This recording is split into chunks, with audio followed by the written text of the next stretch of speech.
नमस्कार दोस्तों, मैं अजीत कुमार और मैं मौजूद अभी पटना के डकबंगला चौराहे पे और यहाँ पे अति पिछड़ा आरक्षण बचाओ संघर्ष मोर्चा के नेतृत्व में एक विधानसभा घेराव का प्रोग्राम किया गया था, जिसकी अध्यक्षता माननीय पूर्व एमएलसी राजद के रामबली सिंह चंद्रवंशी जी कर रहे हैं। आइए हम आपको दिखाते हैं कि रामबली सिंह चंद्रवंशी जी क्या कह रहे हैं।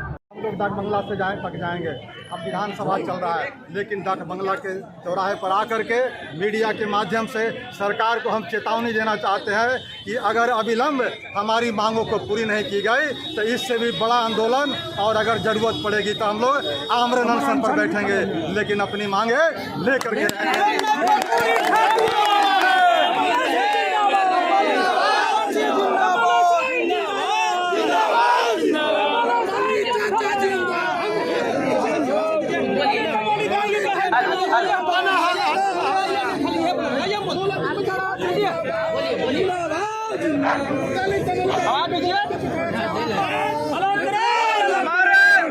विधानसभा घेराव के मूल अति पिछड़ा भाइयों बहनों मताओ नौजवान साथियों छात्र छात्राओं युवक ज्योतियों, आप लोगों ने बहादुर काबिल है, तारीफ है कि आप लोगों ने आज 28 मार्च 2024 को लालू नीतीश और भाजपा की सामंती गुंडों और तानाशाही सरकारों को आप लोगों ने चुनौती स्वीकार किया है। आप लोगों ने बताने का काम किया है कि जन कर्पूरी ठाकुर के 110 मूल अति पिछड़ी जातियों को जो नीतीश और लालू और सुशील मोदी की सरकार ने 2015 में तेली तमोली दागी को मूल अति पिछड़े में शामिल करने का काम किया, उसको जब तक अलग नहीं करेगा रामबली सिंह के नेतृत्व में मूल अति पिछड़ा आज नहीं तो कल अपना हक लेके रहेगा। जन कर्पूरी ठाकुर अमर है, रामबली सिंह चंद्रवंशी अमर रहे, जिंदाबाद कानू जिंदाबाद, सनी जिंदाबाद।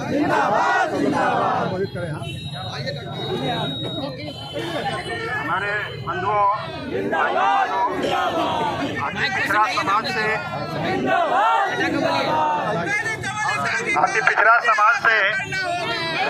तेली तमोली दागी को हटाना हम लोगों का मूल उद्देश्य है, क्योंकि मूल अति पिछड़ों की हकमारी जो हो रही है उस हकमारी से हम लोग वंचित हों, अलग हों, इसके लिए तेली तमोली दागी को सरकार से आग्रह है, निवेदन है कि वह अलग करके उनको अलग से अपना आरक्षण देना हो तो दे दें, लेकिन अति पिछड़ों की हकमारी ना करें।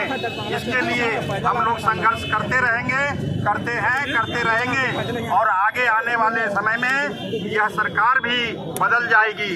इन्हीं शब्दों के साथ मैं आप लोगों को धन्यवाद देता हूँ।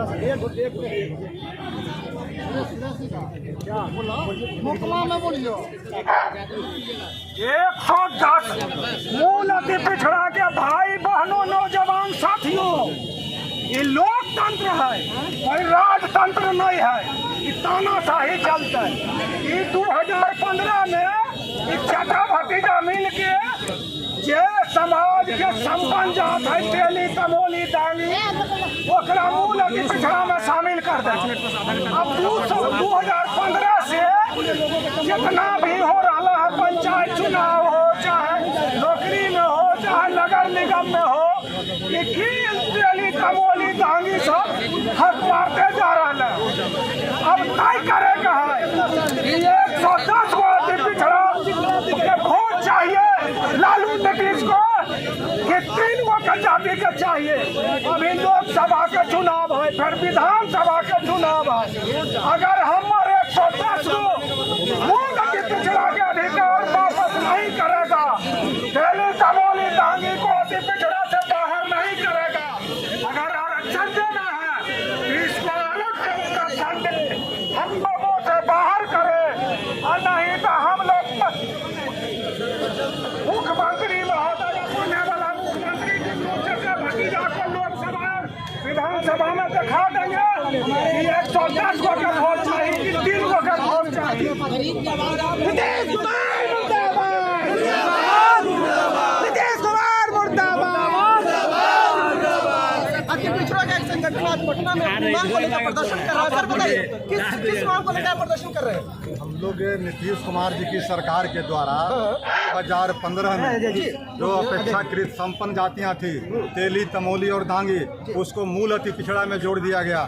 इससे मूल अति पिछड़ा यानी 110 जातियों का हकमारी हो रही है। और हकमारी ऐसा वैसा नहीं, 60-70% से लेकर के 100% हकमारी हो रही है। आज पूरे बिहार भर के 110 जाति के लोग, मूल अति पिछड़ा के लोग आंदोलित हैं, आक्रोशित हैं इस सरकार को उखाड़ फेंकने के लिए।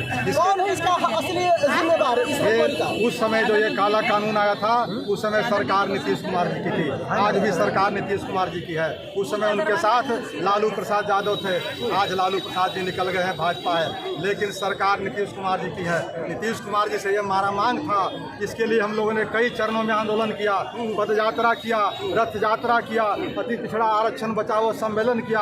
उसके माध्यम से नहीं हुआ, स्मार पत्र दिया, व्यक्तिगत तौर पर हम लोगों ने मिलने का काम किया उनसे। और उन्होंने एक बार नहीं 3 बार कहा कि हमसे गलती हुई है, लेकिन 8 वर्षों में भी उन्होंने गलती को करेक्ट नहीं किया, सुधार नहीं किया। नीतीश कुमार जी नहीं सुन रहे, आरजेडी आपकी बात सुन रही है? कोई बात सुन नहीं रहे। सरकार सब जो है अति पिछड़ा विरोधी है। अति पिछड़ा के जो मूल सवाल है उससे मौन है। और आज 36% आबादी जो है बिल्कुल हाशिए पर है। आरजेडी विरोधी है, जेडीयू विरोधी है, बीजेपी विरोधी है। क्या करेंगे आप लोग? सारे दल अति पिछड़े के हितों पर कुंडली मार के बैठा हुआ है। और इतना बड़ा आबादी आज बिल्कुल हाशिए पर है। इसलिए हम लोगों ने 110 जाति के लोगों ने यह तय किया है कि अपनी मांगों के लिए, अति पिछड़ा के अधिकार के कटौती के लिए हम लोग सड़क पर उतरेंगे। और अगर जरूरत पड़ी तो हम लोग आमरण अनशन तक भी जाएंगे, लेकिन अपनी मांगे लेकर के रहेंगे। आज यहाँ प्रदर्शन करने आए हैं, क्या कुछ लग रहा है? प्रदर्शन करने प्रशासन का सहयोग मिल रहा है क्या? प्रशासन का रवैया बहुत ही खेदजनक है। क्या हुआ आप लोगों के साथ? हम लोगों ने 12:30 बजे तय किया था कि गांधी मैदान से शांतिपूर्ण प्रदर्शन करेंगे, लेकिन प्रशासन और पुलिस के लोगों ने गेट को बंद करने का दुस्साहसिक कार्रवाई किया और चाहा कि हम लोग को गांधी मैदान के 4 दीवारी में बंद कर दे। हम लोग जब निकलने लगे तो जबरदस्ती करने का काम किया। कई महिलाओं के साथ उन्होंने लाठियां चलाई, ठेला ठेली किया, छेड़खानी किया।